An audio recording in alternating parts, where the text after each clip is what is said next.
The Bedford Historical Society Speaker Series is supported in part by the residents of Cuyahoga County through a public grant from Cuyahoga Arts and Culture, and also in part by the National Endowment for the Humanities.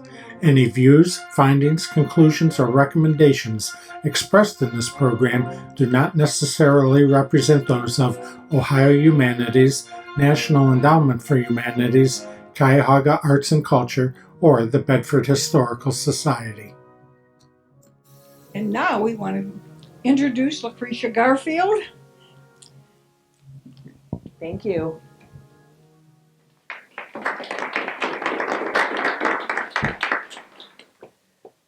I'm so pleased to have been invited back. Seems like we just saw each other not too long ago, but I dare say that since we last met, you probably have not heard much about me. Not since my husband's assassination. Even the newspapers are calling me the vanishing First Lady and discreet Crete. And I admit I have ducked all publicity, for I don't feel I'm a famous woman. I'm just an average mother of children and wife and daughter. I, in fact, have been very shy most of my life. This is not where I'm the most comfortable. I enjoy being in a library more than a parlor, but I like being in a parlor better than the social scene in Washington. So we'll pretend that you are all in my parlor this evening. And I was only brought into the spotlight thanks to my husband being elected as the 20th president, and then his assassination. And it's hard to believe for me that that was almost 30 years ago. Here we are in 1910, all those years later. So many changes within my family, within my life, within the country since 1881. Some of you know the details, I think, about my husband's shooting in Washington at the Baltimore and Potomac Railway Station just a few months after he was inaugurated. Inaugurated March 4th and shot July 2nd.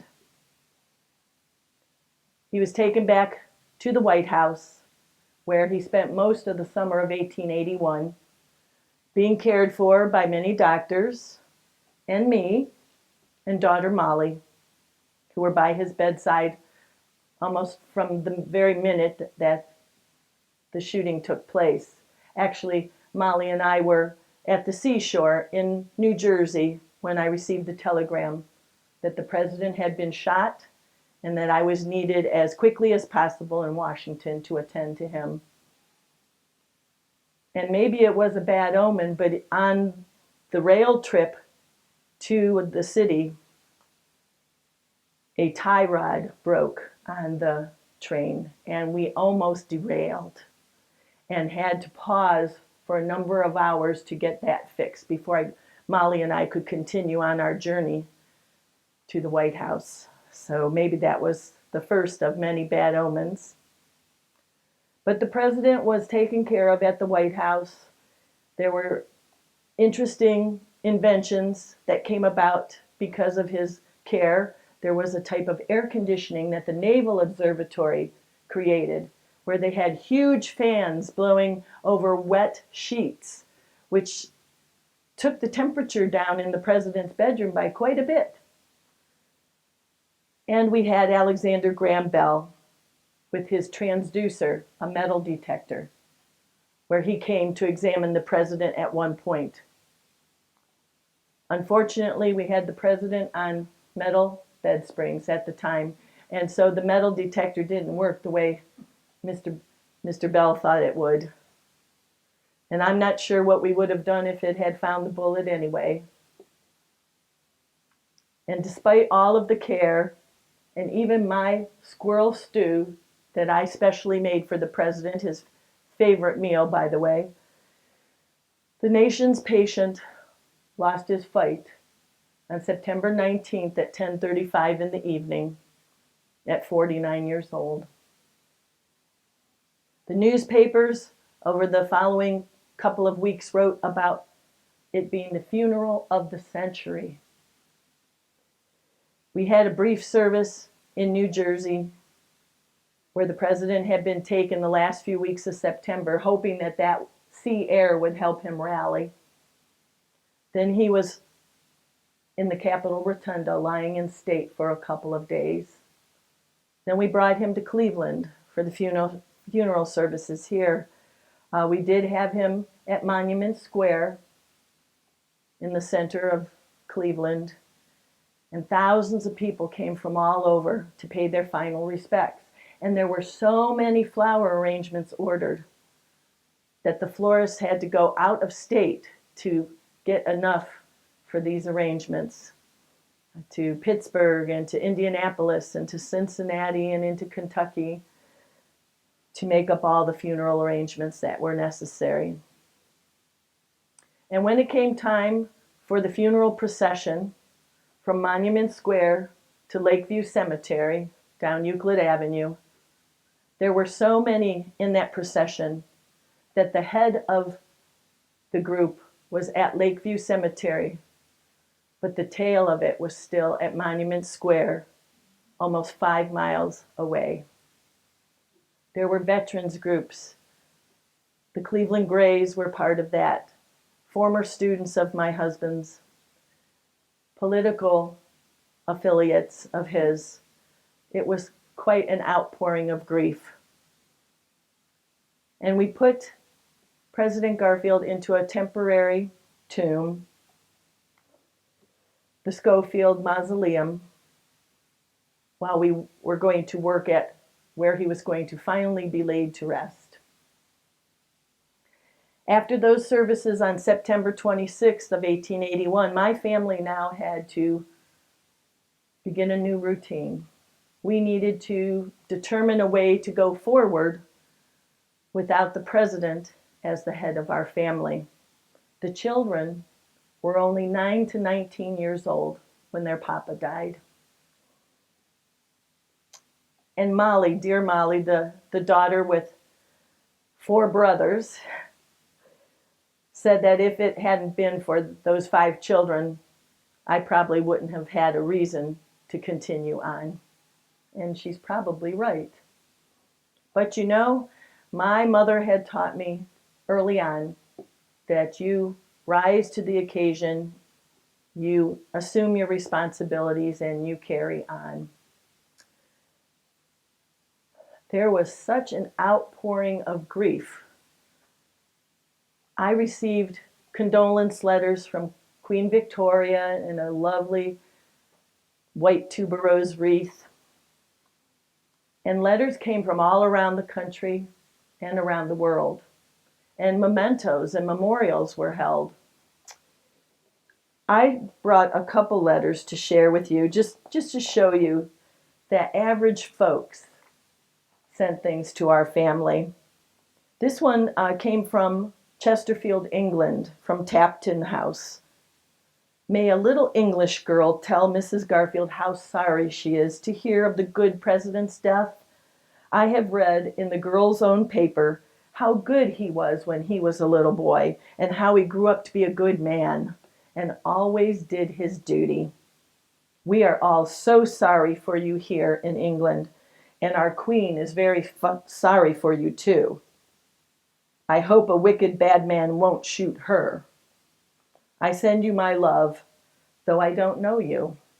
A book of mine, The Lame Prince, says love always consoles, and it's signed by little Violet Markham, who was 10 years old when she wrote that letter to me.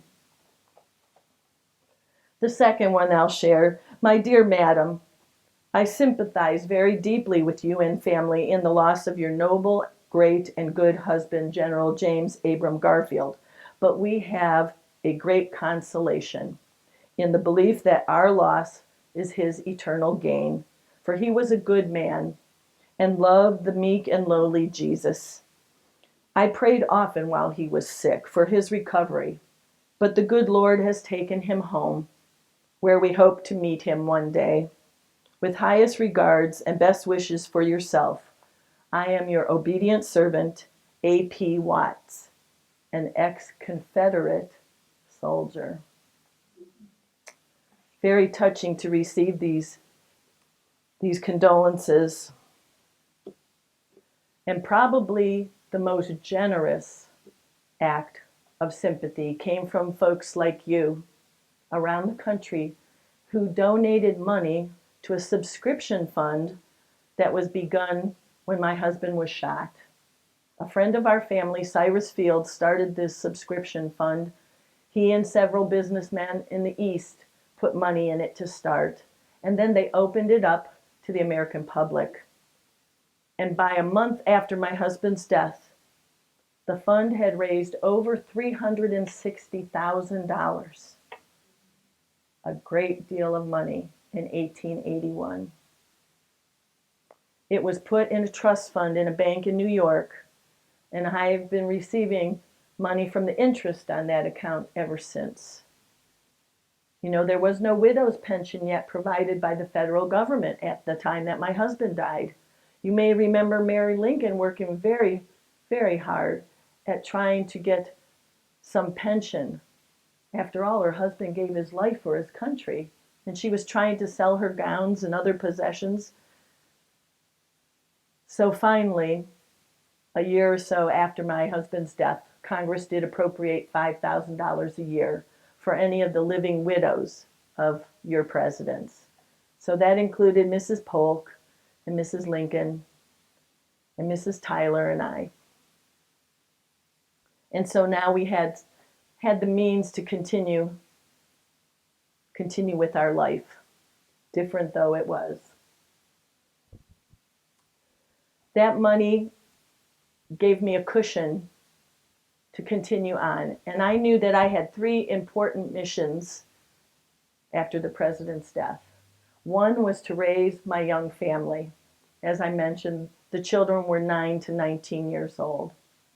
The second was to keep my Mentor farm going and to improve things there, which I have done over the years, changing it from just a basic gentleman's farm to more of a country estate.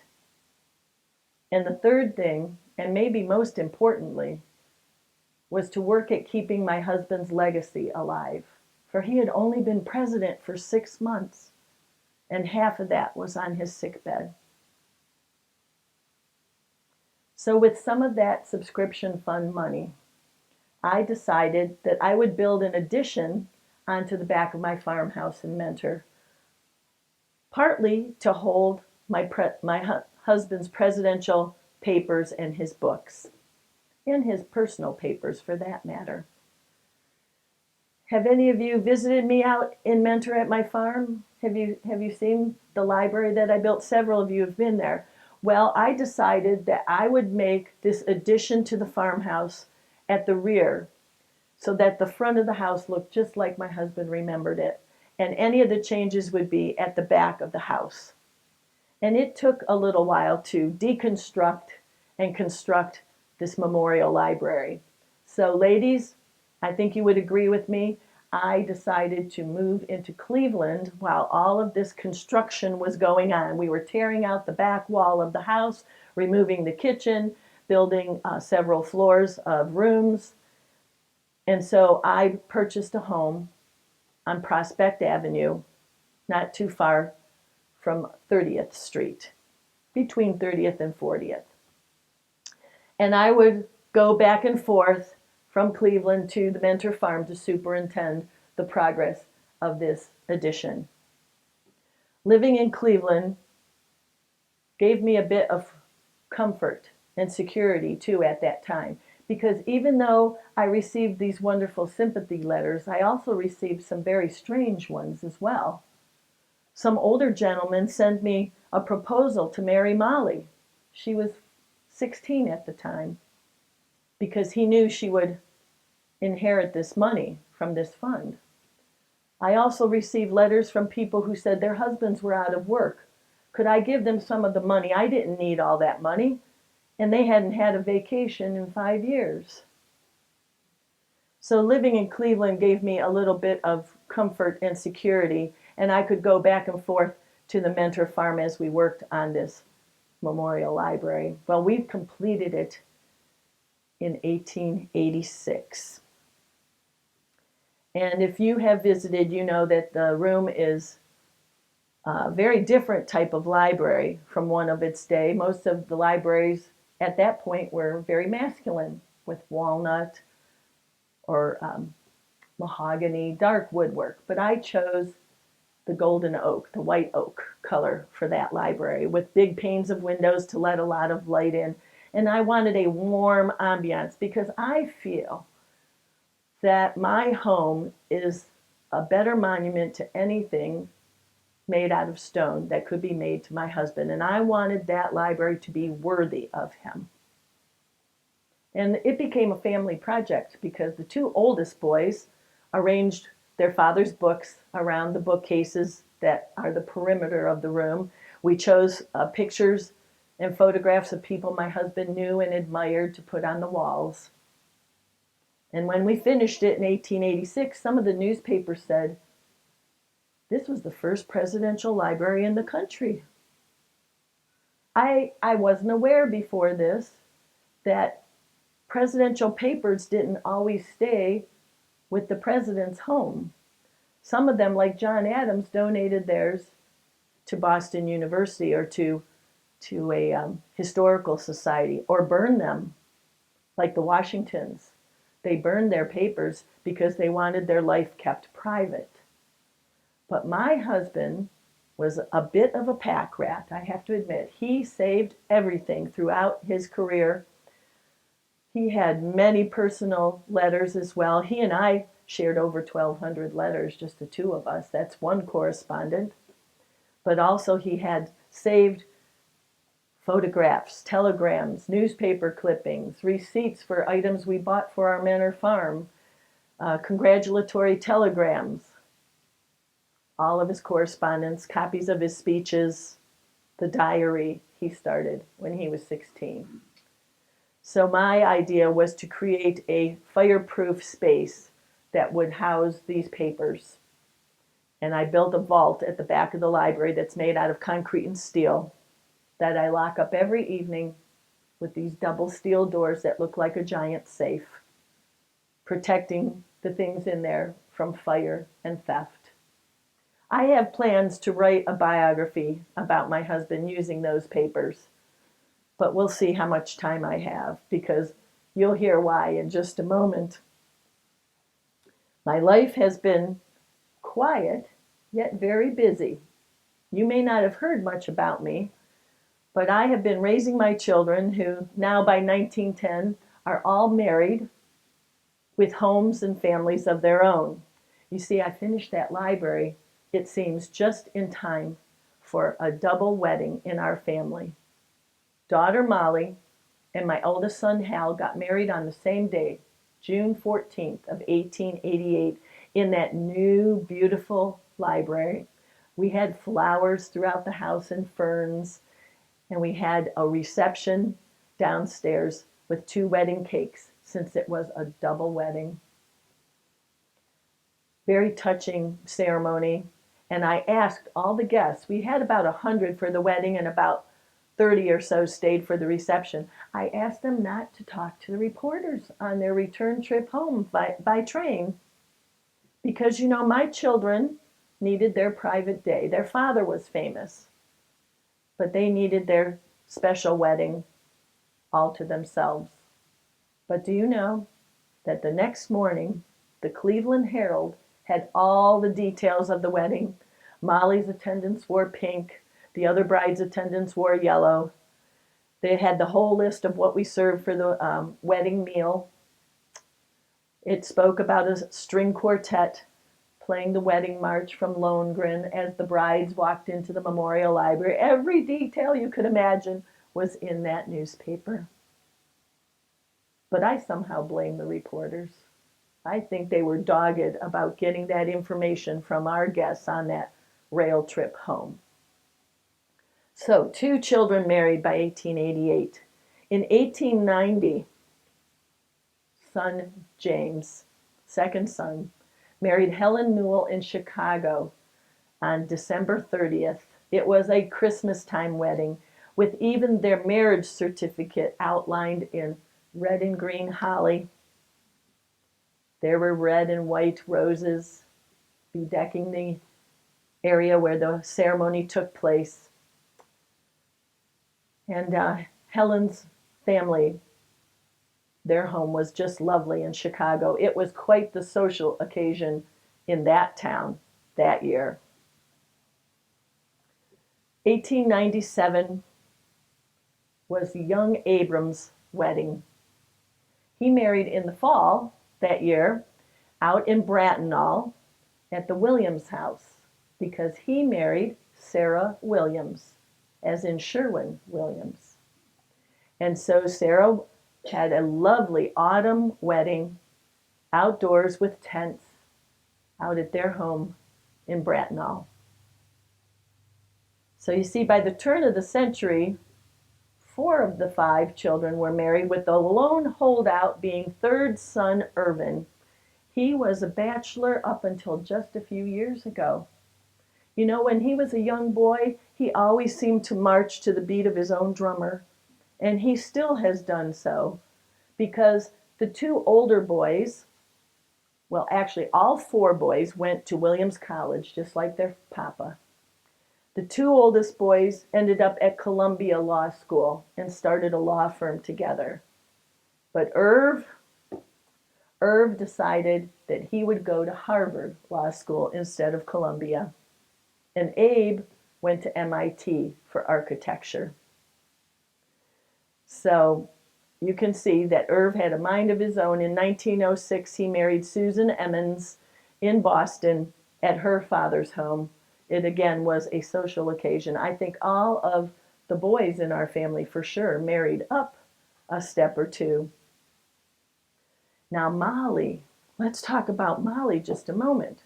In her double wedding, she married Joseph Stanley Brown, my husband's secretary that had served him in the White House. He was only 22 years old when he was basically the chief of staff to my husband in the White House, and proved himself so well during that assassination time. And Molly really looked up to him, even though she was 9 years younger.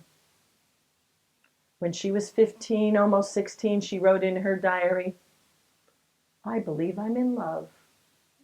And that object of her affection was Joe Brown. Now Molly finished her schooling, and Joseph ended up going into geology. He went to the Yale Scientific School. And when Molly was in her late teens, I sent her to Miss Porter's finishing school in Farmington, Connecticut. Have you heard of it? It's a very good school for young ladies, but very close to Yale. And so I determined after one semester at Miss Porter's that I would retrieve Molly, because Joe Brown was just a bit too close by for my comfort. So I brought her home, and we took a tour of Europe to finish her education. When she turned 21, he proposed. So when they married, he was 30 and she was 21. So you see, the children, the grandchildren, started to come along as well. They came in little batches, in 2s and in 3s, within a couple years of each of these weddings. And so here I am in 1910 with 16 grandchildren. Yes, even Irv, the holdout, 1906, finally has 2 daughters and a son to add to the 13 that were around for quite a while before he got married. So you see, I have a very good excuse as to why I have not worked on that biography about Mr. Garfield. Around the turn of the century, I had children living on either side of my farm in Mentor. To the east, in a house called Eastlawn, was my oldest son Hal and his wife Belle and their children, and Belle's mother. To the west, my second son Jim built a house with his wife Helen and called it Hollycroft. And suddenly, I was surrounded by two sons in what was a family compound, basically. My house, 29 rooms, 3 stories, was called the old house. And Jim's house, 35 rooms and 3 stories, was now the big house for the family. Helen's idea was to hire a landscape architect that could come out and join these 3 large properties into a family compound to create little driveways into our estates and little walkways so that once you came in off of US 20, you didn't have to go back out on the main road again. You could travel on the little driveways, or you could walk from house to house to house without ever going out onto the main road. And so we hired this landscape architect who also planted unusual trees and gardens. Helen has quite a green thumb, so this was something right up her alley. She wanted not only the vegetable gardens that we normally have on our farms, but also beautiful rose gardens that she had. And of course, holly on her property that was called Hollycroft.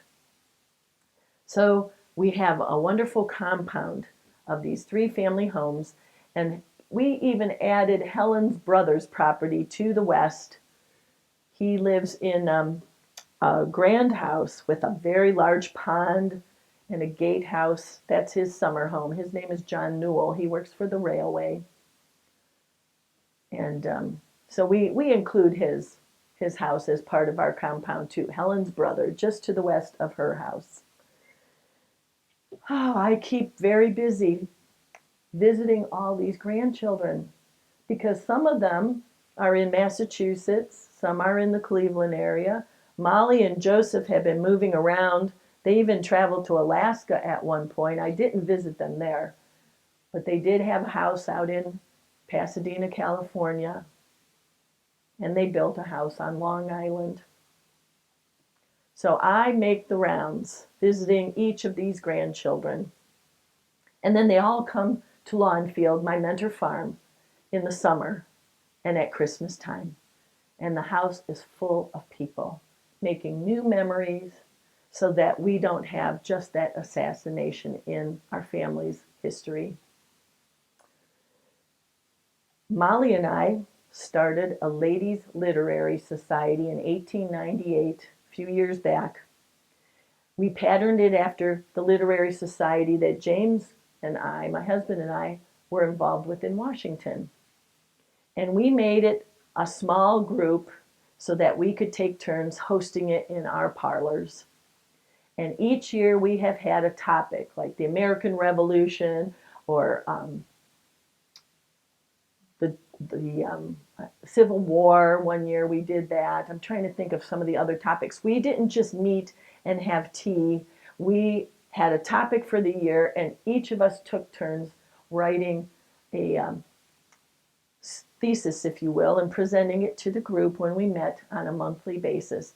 And the name of it is called the Miscellany Club. Have you heard of it? It's still going. Molly came up with the name because she said then that title wouldn't tie us down to anything in particular. And so we have the Miscellany Club in Lake County that's still going today. You may also know, because libraries are near and dear to my heart, that my family was very involved in starting the free public library in Mentor. Son Jim, the second son, who lives to the west of me, took on the role of the chairman of the board of the Library Association. And we began to figure out ways to raise money. That's never an easy job, is it? No. We had dime socials in my parlor. We had a bake sale. We put on shows.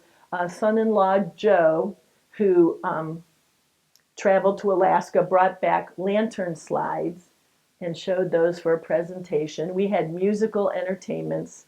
Molly wrote a play, a skit that was performed to raise money, all so that we could purchase books to have our own free public library in Mentor. And when it came time to build our first building, do you know who Jim hired as the architect? His brother, Abram. His brother, Abram, was involved in designing the plans for the very first building for our library in Mentor, yes. And we had a dedication ceremony in 1900, and Jim gave a wonderful speech to open that library. Previously to that, the library books were in someone's private home, and you paid a subscription. And you could take out a certain number of books every year, but woe be it if you didn't return a book or if it was damaged, because there was quite a hefty fine involved. But now we had a free library where Miss Cleveland was our librarian, and she even takes books out to the schools. And we know that it is helping so much in educating these children and giving their imagination life. They can experience what it's like to travel to places that they really can't go to without reading that book. So I'm very proud of the fact that my family was very heavily involved in starting that library. So what else am I doing in 1910? Well, I like to go to the opera season in New York, to tell you the truth. I enjoy that. And that gives me a chance then to head to Massachusetts and visit the family that's there. Also, I like to go to the graduation ceremonies at Williams College. You know, my husband was so tied to that school. And now, son Hal, the oldest son, is the president of that fine institution. And some of our grandchildren, I think, will go there one day as well. We're going to continue the Williams College tradition in our family. Also, at this point, son Jim has just finished his stint as the Secretary of the Interior in Theodore Roosevelt's cabinet. 1907 to 1909, Theodore Roosevelt tapped Jim to work as the Secretary of the Interior. And Irv, the one with a mind of his own, made full partner in a law firm in 1900 in Boston, and even serves as a Harvard referee for football sometimes. He loves golfing, he loves tennis.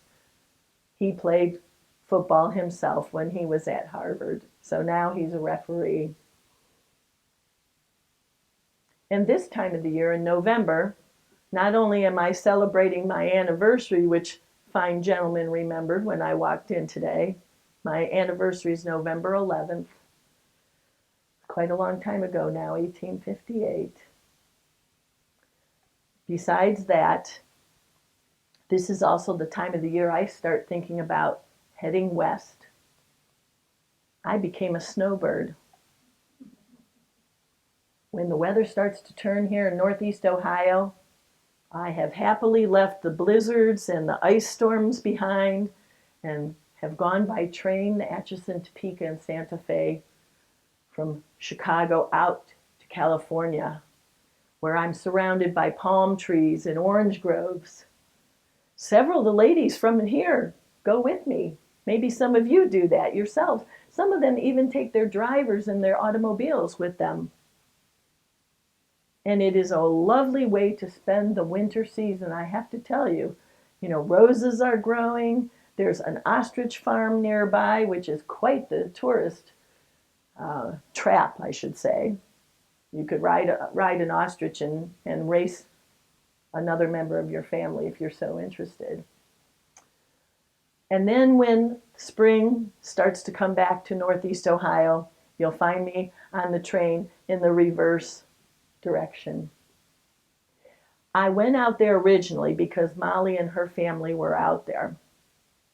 And I rented a house a couple of winters, and stayed at some of the grand hotels. And then finally, I decided to buy my own parcel of land on the corner of Buena Vista and Meridian Streets in South Pasadena. And I hired Green and Green. Have you heard of those architects? They're quite popular in California. They make those craftsman style bungalows, and I know a bungalow sounds like just a little cottage, doesn't it? It's not. It's a beautiful Swiss chalet looking home. Well, I hired Green and Green because they're distant cousins of mine, and they came up with some plans, and I had a little bit of a tussle with Mr. Green over the cost of this house, and he wanted these timbers and the natural stone from the area. And I said, well, can't we cut the timbers from the roof a little bit shorter so they don't extend so far, and we can only pay for this much wood instead of this much wood? And he said, why no, ma'am? It will change the shadows on your lawn in the afternoon. He's very artistic.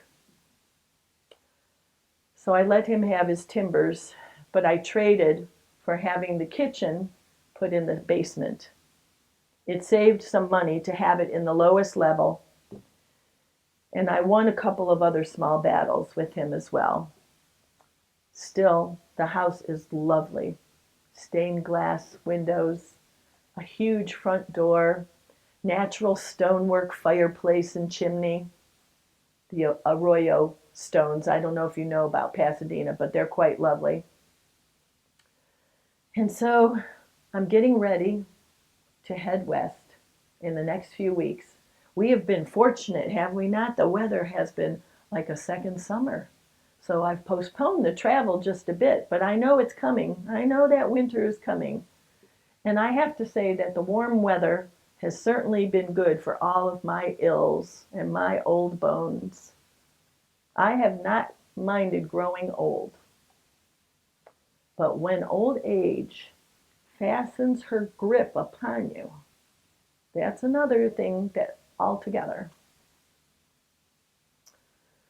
So I guess you could say that my 5 children and grandchildren have been a continual joy and inspiration to me. And with my dear husband and my 2 little children who didn't stay with us very long, I have had a remarkable life. For does not life grow richer as the time goes by? Even our losses seem to lead us into nobler fields and wider thoughts. I'm remembering one of the last things that my husband said before he passed away. He wondered if his name would have a place in history, if he would be remembered. And I can say that by your attendance this evening, I think that is true. He has been remembered. Thank you so much for inviting me to come back and join you once again.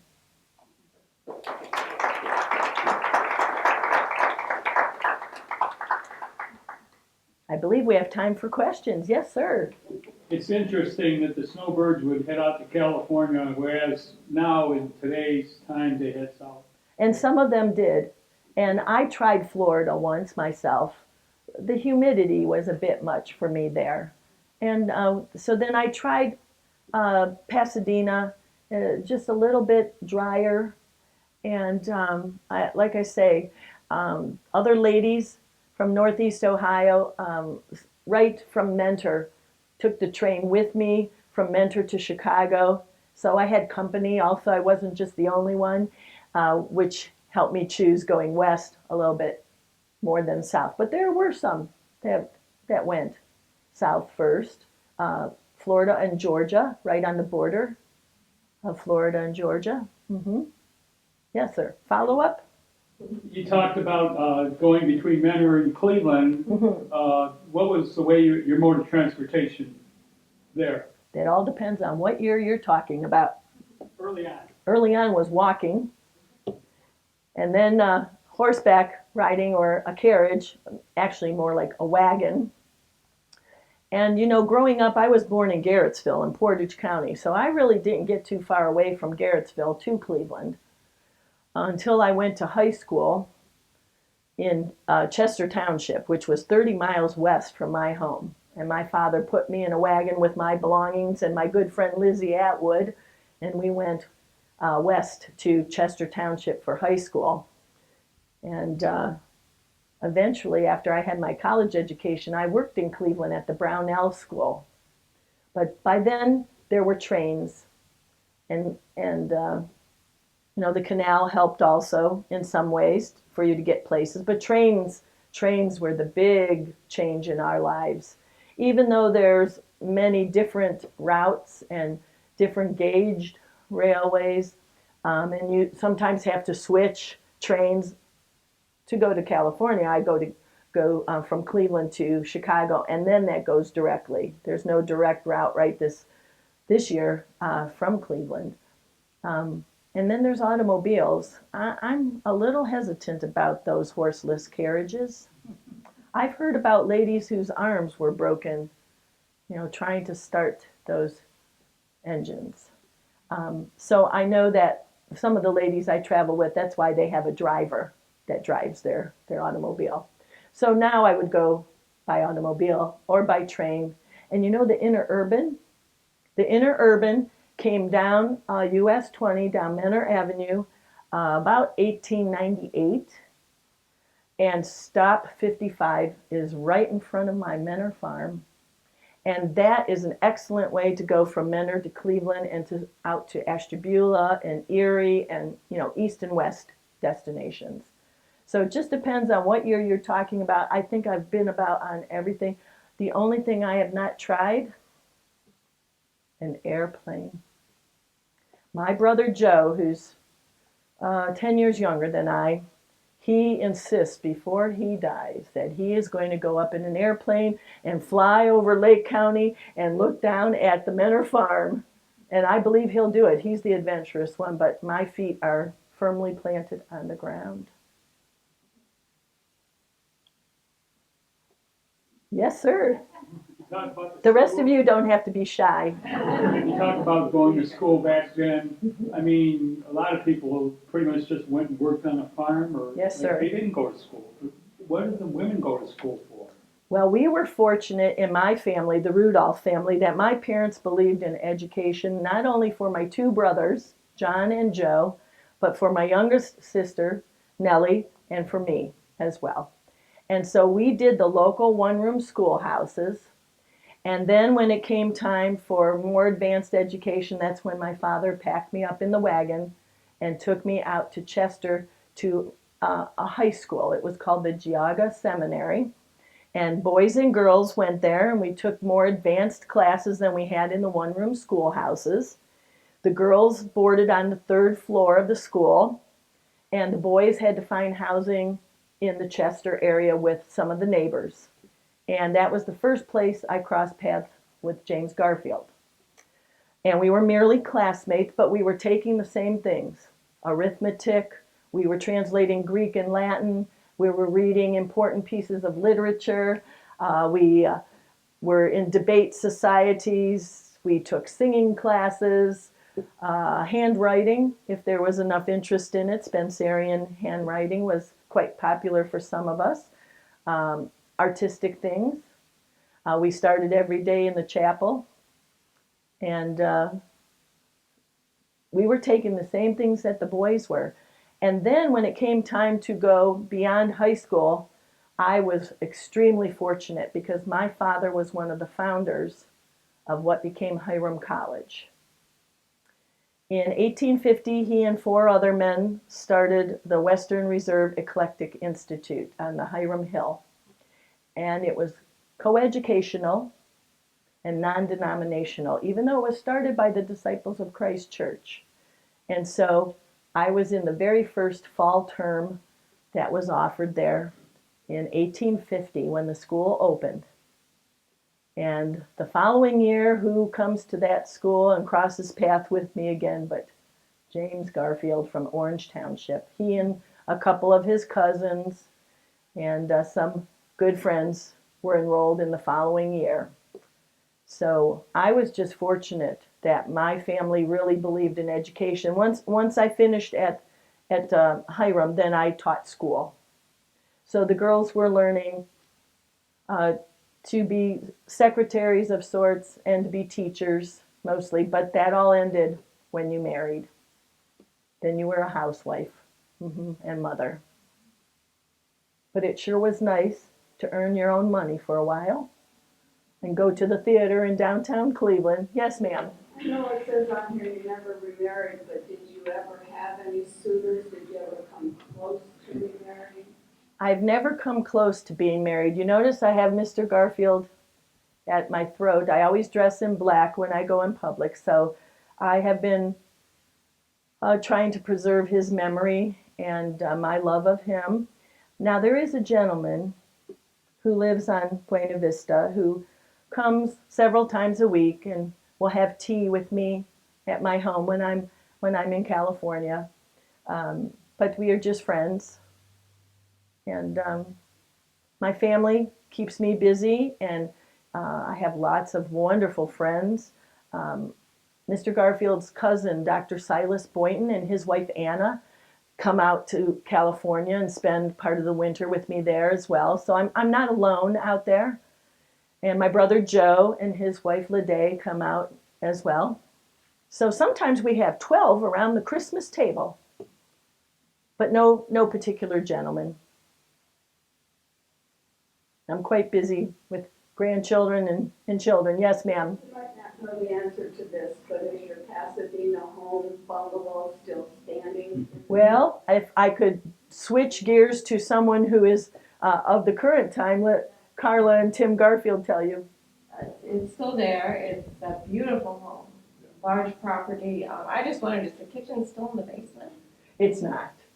Because the basement, well, if I can travel in time a little bit, the basement was used as a recording studio. Because the person who lived there just prior to who's there now was Madonna's sister and brother-in-law. And they had a recording studio in the basement. So the kitchen is on the first floor now. But the home is still there. She's right. They have visited. Absolutely gorgeous. Yes. And it still has, going down one set of stairs, on a bulkhead over the stairs, it says, "Welcome to the Garfield home." So, I mean, it is still, no matter what, it's a beautiful little piece of artwork over there. And the stonework is there, and the stained glass, and some of the lovely things. If you drive past it after having driven past Lawnfield in Menor, you would notice that the one thing that Lucretia did, probably in battles with Greens, was the stonework at the driveways and the sidewalks is a duplicate of what's on the Menor property going along Menor Avenue. So you know whose property it is just by them. But here's a curious question that you might know the answer to. What did you pay to have that house built? I do know, and I did not look that up before I came. It was not inexpensive. Just the plans, I do remember this, just the plans were $1,500. Well, last it was listed on Zillow. In 1903. Well, last it was listed on Zillow when we were in California visiting family that's still out there. It sold for $4 million. Wow. There is a picture of it over on my show and tell table. So you can see what it looks like. And if you use a modern thing called Google, you just put Lucretia Garfield home in Pasadena. It's actually in South Pasadena, but It's very near the Rose Bowl. you'll find it. Mr. Green, one of the architects, his home is right where you overlook the football field for the Rose Bowl. And he used his home as a model to encourage the rest of us to build one like it. And he hosted me there one time out on his patio for tea and a luncheon. And the San Gabriel Mountains are in the backdrop. And it's just lovely. And so that's what really made me firmly decide to purchase my own piece of land there. Once I had that tea luncheon. Wasn't he clever? Mm-hmm. I will find out how much the cost was and let you know. Was not inexpensive. Yes, sir, Jack? After the president was shot, was he ever well enough to resume his presidential duties? He was considered president the entire time until he died. There was nothing in place for the vice president to become the president or take over the duties until the president died at that point. Fortunately for my husband, Washington shuts down during the heat of summer every year. So his last cabinet meeting was July 1st, and he was wrapping up all of the official business with his cabinet. And then there's no official work to be done until the fall when the weather changes a bit. Because have any of you been in Washington in the summer? Yes, you could feel the heat right through the soles of your shoes. Luckily there wasn't anything real official. He had one official act while he was on his sickbed, and it was signing a paper. The name of it just evades me. To send a criminal to Canada. Extradition paper, thank you. We have bright people in the audience. Yes, he signed one extradition paper, but that was the only official duty that he carried out while he was on his sickbed. He was cognizant he could have done other things. You know, he was not unconscious, so he could have done other things, but there was no call for it. There was no necessity for it. Yes? What happened to the guy that shot him? The man that shot him was tried, and he was found guilty, and he was hanged June 30th of 1882, not quite a year after he shot the president. Yes. Were you ever summoned or requested or invited to come back to Washington for any official acts? Yes, because I've been friends with some of the other First Ladies, and my family was invited for the Taft 25th anniversary. Did you know they had their 25th anniversary while he was in office? So there was a reception at the White House, and there have been other reasons to go there. Mr. Garfield and I owned a house there also at 13th and I Streets. So for a while I kept that, and then I rented it out, and then now someone has purchased it and made it into apartments called the Garfield. In 1910. That's still standing. Yes, ma'am. Are the two adjoining properties still existing, or are they something that? Pieces and parcels of them still exist, but they are not part of a compound. The folks at the Menor Farm would love it if they still were. The White House that is east of Faith Lutheran Church, next door to Lawnfield, is still standing. That was Hal's house, actually owned by his mother-in-law on the deed. And to the west, Hollycroft Lane is there, so the street took on the name of the house, and there are condominiums where Jim's house used to sit.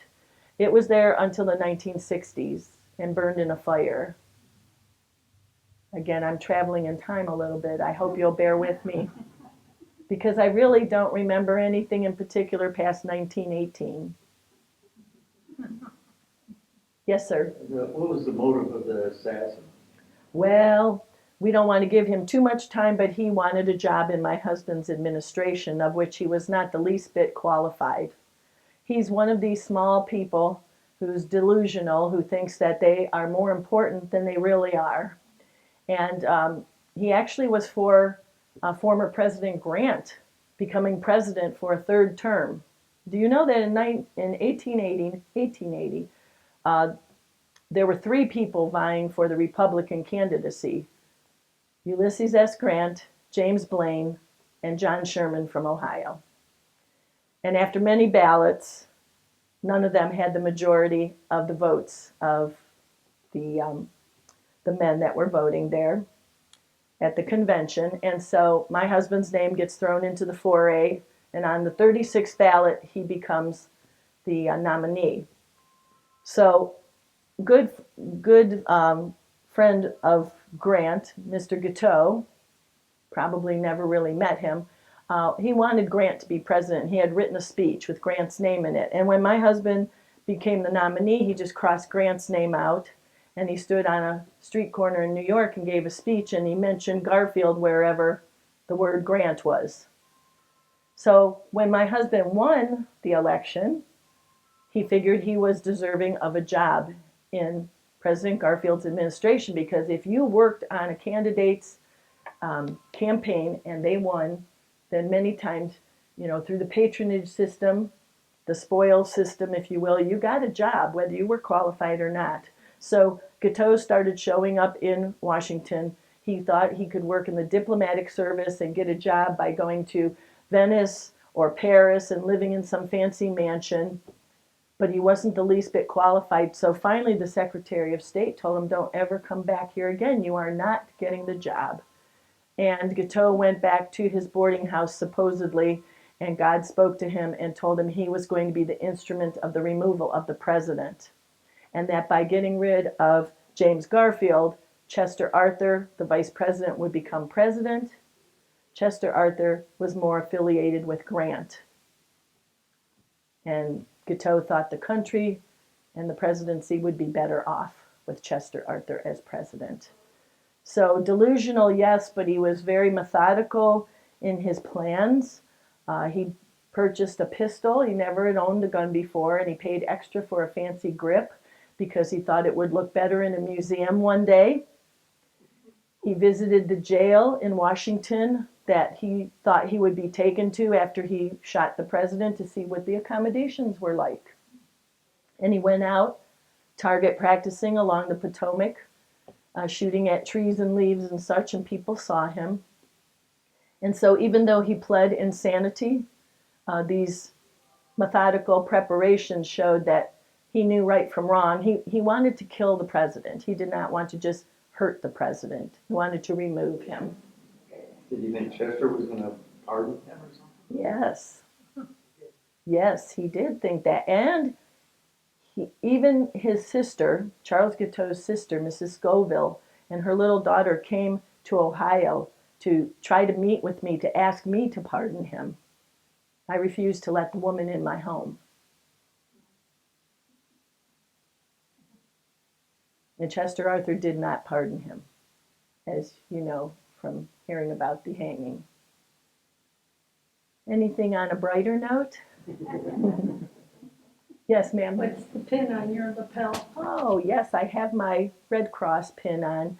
One of the things I have done in Pasadena is I've helped several ladies start a Red Cross chapter there. Did you know that the American Red Cross began under my husband's administration with Clara Barton beginning the American Red Cross in 1881? And so I feel it's my duty, and my daughter and my granddaughters have all been helping with the Red Cross also here in 1910. We keep hearing some rumblings of war, which we hope does not come about, but we have started the Red Cross chapter in Pasadena just in case we are needed for any kind of disasters or other things where we can help other people. So it's my Red Cross pin. Thank you for asking. Most people don't notice it. Anything else? Yes, sir. Molly Brown. She was Not the same one. Yes, that is a good question. Molly Brown. My Molly, her husband's name is a hyphenated name, Stanley-Brown, and not the same one that you're thinking of. My son-in-law, Joseph Stanley Brown, his grandfather was brought to America as a man who had done some crime in England and had to come here and be apprenticed. And so he changed his name from Stanley, his last name, to Brown, so no one would know it was him, and the family wouldn't be tainted by this. But you know, I talked to my future son-in-law and said, if you don't include the Stanley in your name somewhere, in your genealogy, that's going to be lost. Your family story is going to be lost. And so I encouraged him to hyphenate his last name to Stanley Brown with a hyphen. So Molly is Molly Garfield Stanley Brown. And the family still goes by Stanley Brown. Oh, Yes, to this day, they're still, that's a good point too. Yes, so they have saved the name and their genealogy is intact. Yes. My genealogy, I'm related to John Wilkes Booth. It was like a great-great-great-grandmother that married A Booth? Well, you know, my husband was fond of the Booths. Not necessarily John Wilkes. He was the least of the actors. The father was outstanding, and then John Wilkes, the older brother, was quite something. And we did go see them several times in the theater in Washington. So we are quite fond of the Booth family's theatrical skills. Quite something. Quite something. I think it has come to an end. Thank you so much for your wonderful questions. I will be at my show and tell table if you have any further things you want to share. Thank you, folks. Thank you.